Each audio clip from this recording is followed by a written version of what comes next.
Hi நண்பர்களே, இந்த video எதுக்கு நான் போடுறேன்னா, நான் போட்ட வீடியோவில் ஒருத்தர் என்னை கொஞ்சம் அசிங்கமாக பேசிட்டார்.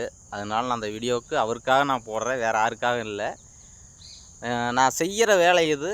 இதில் எனக்கு ஒரு வீடியோ போடணும்னு நினச்சேன். அதே மாதிரி நான் வீடியோ போடுறேன். அதனால் இப்போ அதனால் என்ன ஒரு என்னை பேசுனதுனால உங்களுக்கு என்ன கிடைக்க போகுது, என்ன ஒரு மெசேஜ் அனுப்புறதுனால உங்களுக்கு என்ன கிடைக்கும்? நான் மரம் ஏறுறேன், அதனால் அது ஓகே, நான் மரத்துலேருந்து போடுறேன். சரி, ஏன்னு கேட்டால் நான் செய்கிற தொழில் அது, அதனால் நான் போடுறேன். இப்போ நான் ஏறுற மரத்தை நான் காட்டுறேன். ஃபஸ்ட்டு ஒரு மரத்தில் ஏறுன்னா நான் 50 மரம் 60 மரம் கீழே இறங்க வரல மாட்டேன். அந்த கயிற்றுலையே அப்படியே போயிட்டு நாங்கள் வந்துடுவோம். ஏன்னு கேட்டால் நாங்கள் அந்த மாதிரி பழகிட்டால், நான் இந்த கவுத்து மரம் பழகி இப்போது 12 வருஷம் ஆச்சு. இந்த 12 வருஷமாக அந்த மரம் அப்படி தான் ஏறிட்டுருக்கேன். ஒரு நிமிஷம் இருங்க, அந்த வீடியோ உங்களுக்கு காட்டுறேன். அந்த கவுத்தை காட்டுறாருங்க.